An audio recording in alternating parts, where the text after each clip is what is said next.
second value proposition I wanted to focus on is something called adaptive access control.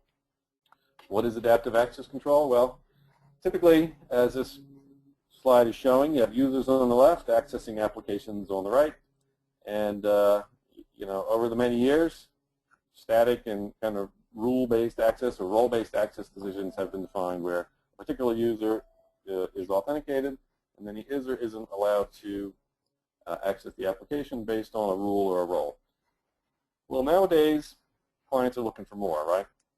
That's kind of a little bit too static in today's slippery environments where the borders are changing, devices that people are using are changing, et cetera. So what we're saying here with adaptive access, if you look at the bottom, is to try to take in some dynamic information or contextual information and look at things such as the location of the application or the sensitivity of the application or the location of the user, maybe user information, user-related information, maybe the type of device the user is coming from. Are they coming from a browser in a secure network or an unsecure network? Are they coming from a mobile phone, et cetera? So these pieces of information can all be used in addition to rules and roles to kind of make a dynamic decision and balance out risk in the real time.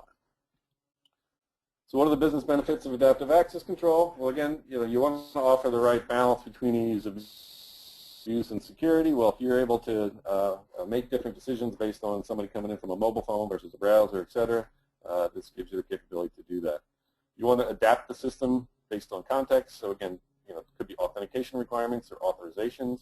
You want to decide differently based on how the user is coming in. And specifically, if you want to change the policies, if the user is coming in from a mobile device, possibly be more restrictive or possibly lay on more authentication rules to really trust that user, this adaptive access control kind of gives you the capability to set policies to implement exactly what you're trying to do in your enterprise.